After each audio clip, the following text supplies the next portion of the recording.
Hi True there. last person, but I Yes. thought I was going to stay here all night. I wanted to stay here all night. Are you sure? Hi there. Are I you might not be. sure? I think there's a few hundred more. Okay, great. That's what I was hoping. Got me. Curveball at the Crossroads Curveball by at the Crossroads. Michael Lortz. Hey, Yes, Michael, indeed. nice to meet you. Very nice to meet you as well. Thank you for having me. Thank you for being here. Tell me about your book. So my book is a sports fiction slash paranormal book. Yeah, It's about a young man who, in his final high school game, yeah. he hurts his arm, Okay. and so he really can't make the major leagues with a hurt arm. And he kind of falls on some tough times after that. He gets depressed. He does some drinking. Gets in trouble with the law.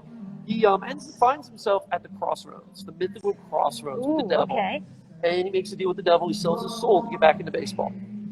And so, as you can probably know, every deal with the devil comes with a cost. Mm-hmm. And so, as he's progressing up in the major leagues, the devil keeps popping back up and is like, "Hey, you owe me," or "Hey, don't forget about me." Yeah, yeah. You know, "Hey, Time what to about pay the this?" piper, right? Exactly.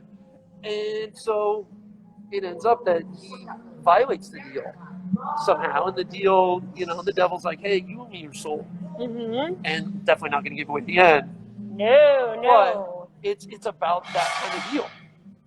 You know what I love about that is that really the whole premise of your book is very consistent with what we talk about on Find Your Fairy Tale. Is what do you do at the crossroads, and what do you do when you had this one dream and maybe it diverged or maybe it didn't go the way that you think? Right. Are you going to make a deal with the devil?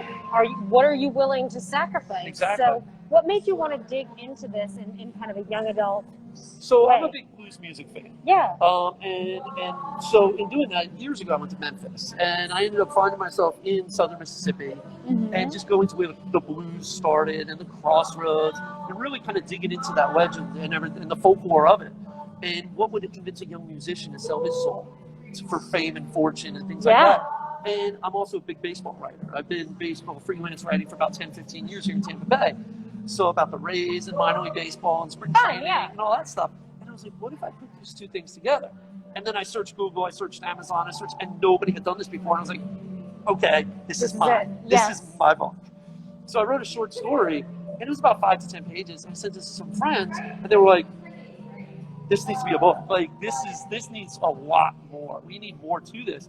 So I ended up, at the time, I was actually working in Afghanistan. So I'm a government contractor by trade. I was in Afghanistan, and every day. All right, blues, baseball, Afghanistan. You got some stories. Yeah, this is fun.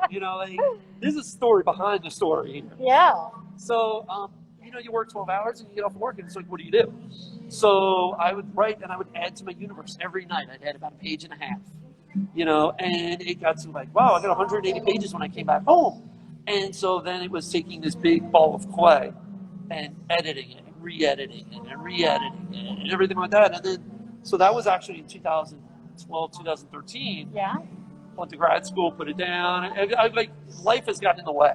Yeah, I call that getting lifed. It's like you have all these plans. I'm like, oops, sorry, got lifed today. It didn't happen. Sure, exactly. And that's what happened to this book for 6 years. Yeah. When the pandemic hit, and I have a list of creative projects, when there's freelance writing, there's stuff like that. And I was like, I need to finish that, because there's sports fans that are missing sports right now because of the pandemic. Good point. Yeah. And I was like, if I can get it out there, sports fans can buy it, because it's a sports story.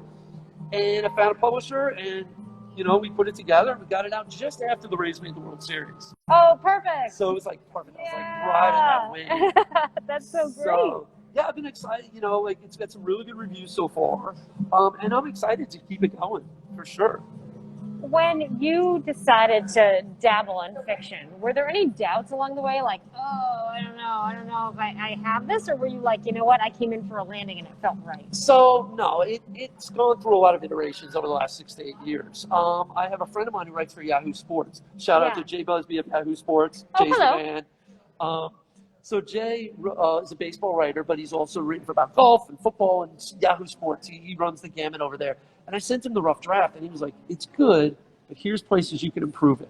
And he's been published. He's done a lot of other work as well. And he was like, here's some tips. So I took it back to the drawing board. And I actually added parts that actually made it a lot better. Like I explored different parts of it. Yeah. And he's like, it's good.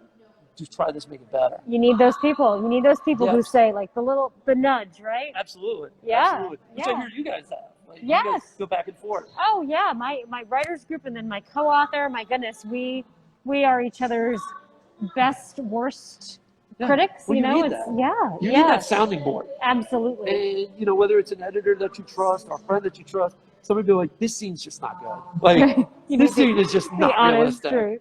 And you're just like, "Okay, let me hit it. Let me rewrite that. Let me take it all the way back to the drawing board." Fortunately, that was not the case with this. Everything he was like, "Yo, you just tilt this way, or you maybe dive into this scene a little bit more. I want to know a little bit more about Another this." good friend of mine always says, like, turn it on its ear. Yeah, Turn exactly. it on its ear. So with this book and the process that you went on through, Curveball at the Crossroads, what's your advice to somebody who might be facing something similar to your character? Something was taken away. Because obviously you had to go through that moral dilemma in writing this fictional book, but it's something that happens to us in real life all the time. Something that we thought was ours gets taken away. Yep. And you have to go from A to Z to 1 to whatever. What's your advice to survive that? Don't take the easy way out. Like if there's a presented shortcut, even if it's going to take you longer to do it right, do it right. Make sure you're on the right path to do things the right way. Now, the problem with this story, though, and I've thought about that in relation to this story, because he had a hurt arm. You can't rehab. Reality, right. There's something, sometimes you have to give up dream A.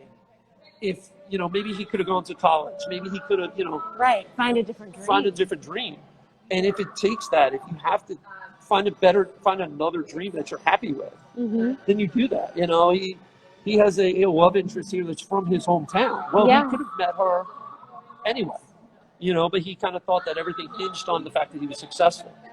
Interesting. In baseball. So, it's making sure that you do things the right way.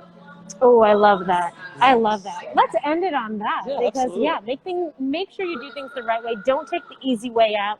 You're gonna be hit with those crossroads. Absolutely. And those decisions. Absolutely. Thank you so much for rounding out the night here. It was so nice to meet you. No, I appreciate it. And I can't wait to see what happens with Curveball at the Crossroads. Thank you. Thank you for having me. Thank you. All right. Good night, my friend. Good night. Let's stay in touch. Yes, indeed. And guys, I think this was like record Find Your Fairy Tale time. This was so amazing. This was the best way to dive back into real life with all of the writers in one of my favorite places in Tampa Bay, the Oxford Exchange. And I can't thank them enough for letting me host Find Your Fairy Tale tonight from here. And I hope that this is the beginning of a forever return to normal. And guys, thank you for everybody who's hanging out, everybody who's watched all evening. I love you more than anything, for always spending time helping us help each other find your fairy tale. Good night, everybody.